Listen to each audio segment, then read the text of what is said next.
ultinya sendiri memang ada di Dudes gitu Iya, loh. jadi walaupun udah 2 orang terknockdown gak jadi masalah. Kita udah bisa lihat di game ketiga tadi gitu, Pak. Itu dia. Tapi kali ini akhirnya kita sudah melihat ada pergerakan dari Ararki Hide yang sudah mulai agresif karena Johan dan rekan-rekannya sudah melepaskan tembakan ke arah seorang Lozi yang aduh, rupanya di sana terbalaskan tembakan. Araf harus tertumpangkan di area turunan, sempat tertumpangkan tapi kali ini masih bisa diselamatkan, dan First Rider pun rupanya akan sedikit menghindari pertempuran.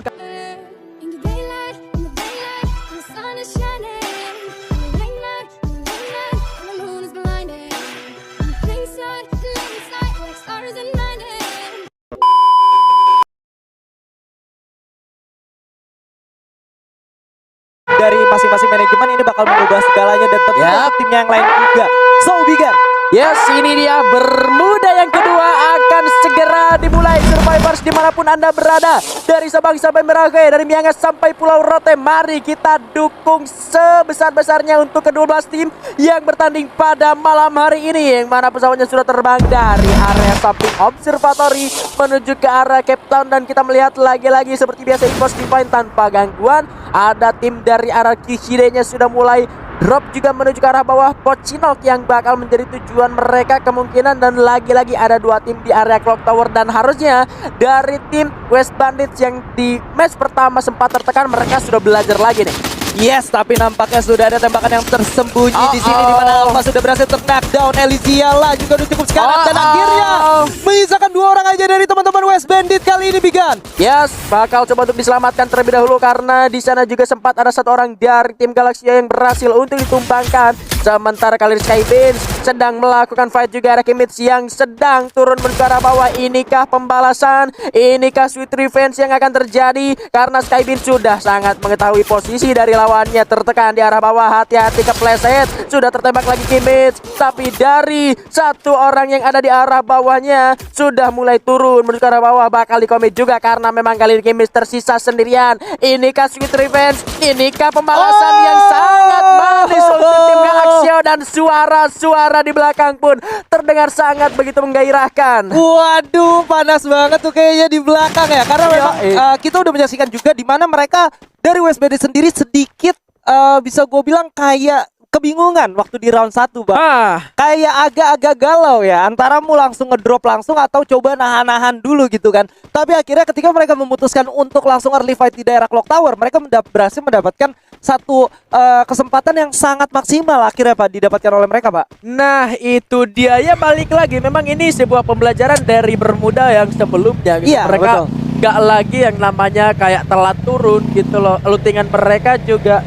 bisa dibilang dengan ngedropnya berbagi mereka dengan tim Galaxia ya masih cukup aman lah, 50-50 terbagi. Tadi juga sempat balas knockdown juga terjadi di arah rumah bawah putih yang ngebuat ya memang pada akhirnya dari West Bandits bener-bener apa ya, boleh gua bilang optimis lah ya untuk membalaskan apa yang terjadi di round sebelumnya. Ya karena memang di round sebelumnya bisa kita bilang juga cukup ini ya, cukup menjadi round yang cukup pahit untuk mereka, apalagi round pertama ya. Karena mereka benar-benar desain waste dan mereka nggak punya yang namanya resource yang cukup sama sekali, Pak. Betul. Harus jalan dan akhirnya berhasil di pick off 1 persatu karena memang ada MPX juga yang bergerak dari daerah hangar. Tapi kali ini kita bakal lihat dulu dari seorang Iko Dudes berhasil mendapatkan kill 6, headshot akurasi 3,45% dan damage sebesar 2098. Artinya kalau darah dari player itu ada 200, Pak, berarti dia dapat sekitar 10 poin kill tuh ya. Iya, harusnya ya. Ini dia dapat 6 poin eliminasi dan ini kedua kalinya karena di round kalah hari sebelumnya juga Dudes mendapatkan MVP dengan kill yang sama juga dengan damage yang gak beda-beda jauh juga gitu. Ini artinya menunjukkan kalau memang permainan dari Dudes dari setiap round ini cukup konsisten lah ya, dengan permainan granatnya dia yang baru di menit ketiga aja dia udah ngantongin 5 granat. Walaupun kagak ada yang namanya ini ya glue wall ya, tapi setidaknya granat itu udah 5, Pak. Ya itu dia makanya, padahal kalau kita tahu dari pet aja kalau mau farming yang keluar itu glue wall. Iya, dan kalau kita ngomongin masalah Iko sendiri ya, seperti yang udah dibahas di game-game sebelumnya atau di turnamen yang lainnya, kita ketahuin kalau teman-teman dari Iko ini mereka benar-benar kuat banget. Kuatnya gimana sih? Ketika masih ada seorang Dudes, gue yakin siapapun lawannya itu mereka bakal sedikit kesulitan, Pak. Karena kalau ibaratnya main game MOBA nih, Pak, ini si Dudes ini menjadi hyper carry-nya nih. Dia Nah. benar-benar jadi orang yang bertahan, farming, nyari yang namanya frag grenade gitu kan. Sampai akhirnya kalau udah banyak teman-temannya yang di depan jadi tanknya Pak. 3 orang jadi tank.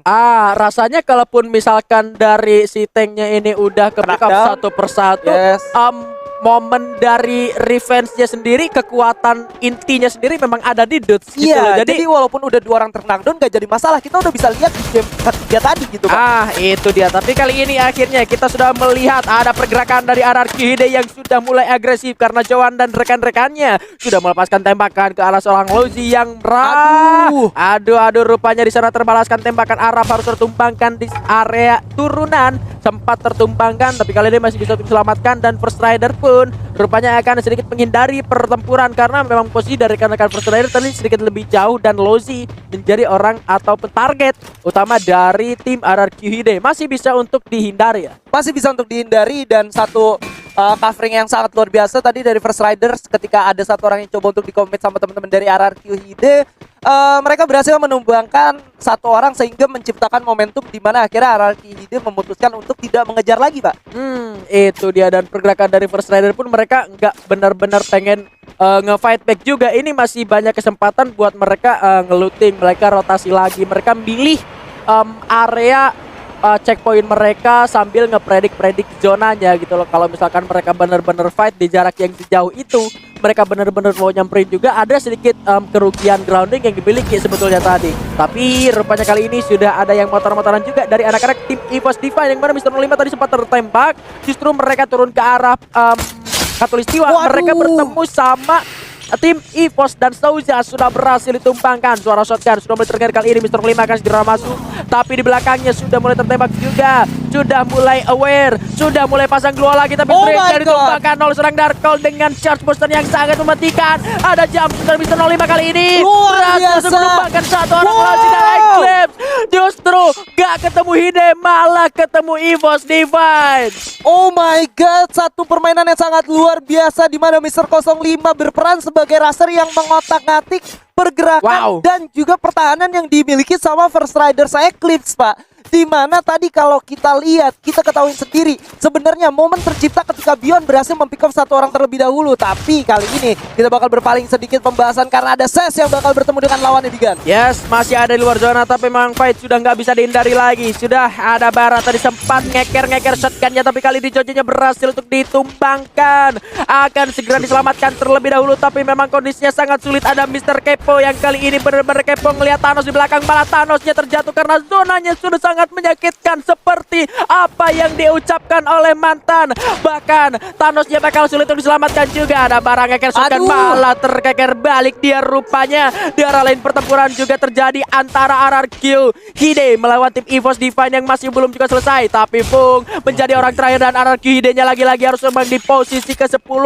Meskipun tadi sempat mendapatkan satu kill atas Mr. 05. Pertempuran di luar zona tadi rupanya masih belum selesai karena Riz berhasil menumbangkan Bara. What the fuck, tadi sempat menumbangkan Riz tapi akhirnya Ses Alpha-nya tumbang juga. Meskipun Tang City Esports beberapa membernya terkena knockdown tapi masih bisa diselamatkan. Lagi dan lagi Tang City Esports menjadi satu tim yang memiliki kekuatan di bagian early game. Dari game pertama sampai game keempat kali ini mereka masih belum terpatahkan, Bigan. Dari segi mentality dan juga gameplay yang mereka miliki, mereka cocok banget untuk yang namanya kontes di early karena 100% winning condition udah mereka dapetin di 4 game yang sudah berjalan. Tang City bermain dengan sangat apik untuk hari ini. Main dengan sangat-sangat apik, tapi memang jadi PR juga untuk masuk ke area mid game. Mereka udah punya kill yang banyak, ini artinya bakal jadi satu tantangan juga buat mereka supaya bisa lebih berhati-hati lagi untuk masuk ke area mid game, yang mana untuk fase mid game dan masuk menuju ke area late game ini memang jadi satu momen-momen krusial terjadi, bahkan banyak hal-hal yang tidak bisa kita prediksi. Betul, banyak hal yang nggak bisa diprediksi karena memang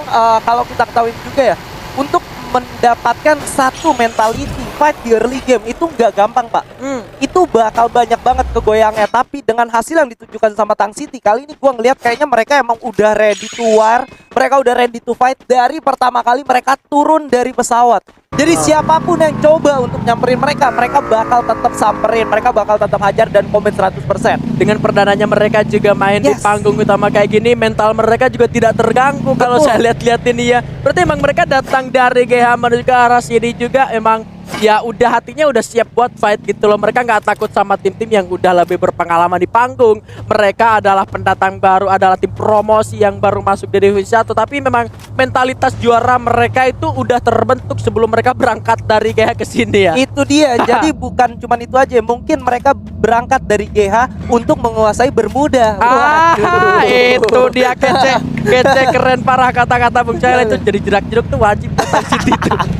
Tapi Bung Skyla kita move dulu karena kali ini rupanya West Bandits yang tadi sempat mengeliminasi tim Galaxia dengan pembalasan yang sangat manis.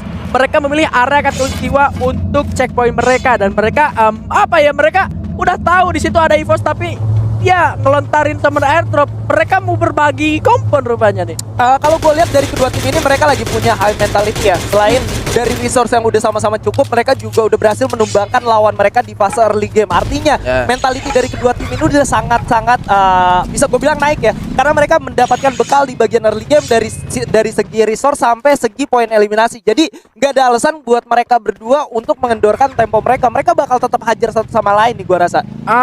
Tapi memang dengan waktu dari summon airdrop yang udah turun juga ini summon airdrop sekitar beberapa detik ya. Itu juga jadi satu waktu tunggu untuk kedua tim supaya nggak ngelakuin fight inertnya dari kedua tim juga dengan poin eliminasi yang udah mereka dapetin. Mereka juga masih nyoba buat sabar dulu karena emang ini Katulistiwa dengan area rumah yang cukup banyak.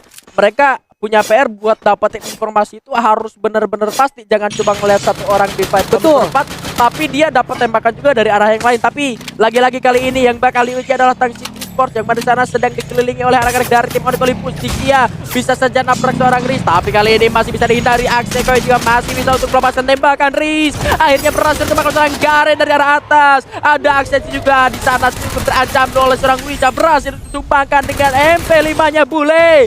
Rupanya di sana masih bisa berlindung di balik sebuah wall. Sebuah granat terus siapkan, masih ada Chrono cukup sigap dipasang. Bulenya segera keluar, bakal melakukan fight tag dengan MAG7-nya, malah Bule juga tumbang rupanya di sana oleh sniper dari Zixia, menyisakan Mr. Kepo yang juga tumbang akhirnya di tangan Onyx Olympus. Luar biasa Onyx Olympus kali ini mematahkan gameplay yang dimiliki sama Tang City Esports seperti yang udah kita ketahui gimana mereka barbarnya. Tapi nampaknya bakal kita tahan terlebih dahulu karena udah ada upaya untuk melakukan rushing dari teman-teman West Bandit ke arah EVOS. Tapi Beyond dengan predik yang sangat baik berhasil menumbangkan lawannya. Beyond bergerak untuk maju ke depan, disusul oleh teman-temannya, bakal dikomit tapi Mister 05 berhasil ditumbangkan oleh seorang Lexus Boy kali ini, di mana Abak bakal coba untuk menjamu seorang Skybeam yang sedikit kesulitan nampaknya Bigan. Bom berhasil ditumbangkan juga oleh seorang Abak, serupanya menjadikan Skybeam sendirian saja dengan shotgun jet boosternya berhasil menekan satu orang dari tim EVOS. Divine bakal diborong oleh 3 orang Skybeam, berlari terbirit-birit ketakutan, tapi rupanya harus benar-benar tumbang di posisi ke-7 oleh EVOS. Divine 3 tim berhasil ditumpangkan di satu area yang sama. Penguasa Katulistiwa. Waduh, penguasa Katulistiwa, di mana 3 tim yang selalu menyamparkan mereka atau mendatangkan mereka ke daerah sana, Pak. Bener-bener dijamu dengan sangat luar biasa. FR. Lanjut lagi ke RRQ Hide. Dilanjut lagi ke tadi ada West Bandit. Waduh, di mana West Bandit sendiri ada Skybeam yang bukan Skyla gitu ya. Dari clan Sky juga gitu. Tapi emang gue bisa bilang mentality dari kedua tim itu fightnya cukup lama, Pak. Dan wah, lu kalau udah ngomongin masalah individual dari EVOS kan udah nggak bisa di ini ya. Udah nggak perlu dipungkirin lagi. Mungkin untuk lawan EVOS yang seperti itu gimana caranya? Jangan otot lawan otot, Pak. Otot lawan otak mungkin ya. Itu dia yang. Tapi ya namanya kita kayak gini, kita nggak tahu juga siapa yang menjadi lawan kita ya, Pak ya. Nah, itu dia yang harus jadi catatan untuk para survivors yang ada di rumah, bahwasanya mereka nggak benar-benar tahu siapa yang bakal mereka hadapi, siapa yang mereka datangi juga gitu loh. Jadi ya kalau misalkan nemu musuh, kalau misalkan bisa di fight mungkin mereka bakal fight, kalau misalkan bisa mundur mereka juga mundur. Tapi suara tembakan juga masih begitu terdengar sangat-sangat mengerikan di area sebuah kuburan. Kali ini Graveyard ya sudah ada tim RBL yang juga bertahan rupanya dari tadi, tapi memang mereka cukup sabar gitu loh. Padahal ada momentum untuk mereka bisa masuk meskipun di area terbuka gitu ya ke pertahanan dari MPX, tapi karena resiko cukup tinggi, mereka memperhitungkan juga apa yang akan terjadi. Mereka masih bisa bertahan meskipun di dalam rumah yang sangat kecil. Itu dia, tapi bertarung di daerah Graveyard ini menjadi satu poin yang sangat menarik menurut gua, karena yang mati itu nggak bakal jadi kotak melainkan langsung dikubur. Kali ini Onyx Olympus yang bakal coba untuk masuk ke daerah pertahanan lawannya dan masuk melalui teman-teman yang sedang bertahan, yaitu tim Iko bakal coba untuk bertahan kali ini juga. Kenapa bisa itu Koja ada di atas sih? Gua bingung ada di atas rumah ayam. Tapi ya memang itulah. Kali ini sudah ditembakkan juga seorang Wiza. Diteruskan dengan hand cannon tapi masih belum berhasil untuk menumbangkan satupun player dari tim GPX yang berbagi compound juga bersama dengan anak-anak dari tim Eko Esports. EVOS Divine bergerak dari arah belakang, mendapatkan hujan peluru dari tim Onyx Olympus. Devito berhasil menumbangkan Kiba Street. Sempat terkena critical damage yang sangat menyakitkan. Kiba langsung di ending. Koja pun tumbang di tangan seorang Devito dari double barrelnya, bahkan langsung ke end. Gak di end, gak Mr. 05 berhasil menemukan Amerta. Wiza akan segera masuk, tapi cukup bersabar. Ada street juga terpantau seorang Zixia, tapi masih belum juga ditembak karena Wings di arah atas. Snipe shooter dari tim GPX juga akan ditargetkan tentunya. Zona bergerak menuju ke area tengah dari seluruh tim yang bertengker di samping. Ini bakal jadi fight yang sangat-sangat alot bener di area late game-nya Bung Skyla. Yes, dimana teman-teman Olympus akhirnya berhasil mengusir GPX yang sedang bertahan, tapi mereka hanya berbagi kompon aja. Sementara Iko Dus yang tersisa sendirian yang ada di daerah rumah ayam bakal coba untuk menghujani lawannya menggunakan peluru.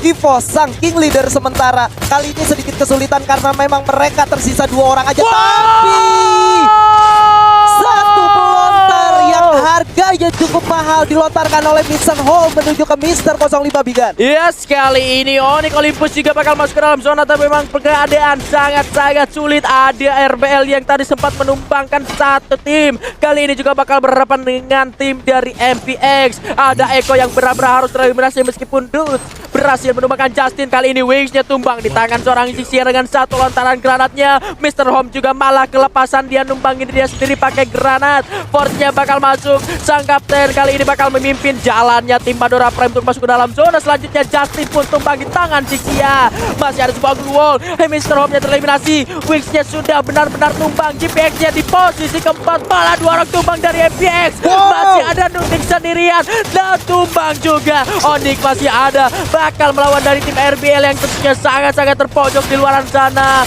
Di-spray oleh Bareta dan serang Zixia. Hanya menyisakan Heyu kali ini yang berupaya merevive, tapi memang ini dia kekuatan sang landak kuning di area late game. Berhasil mendapatkan booyah di game kita yang keempat. Seperti yang udah kita lihat di game pertama dan game kedua, mereka bener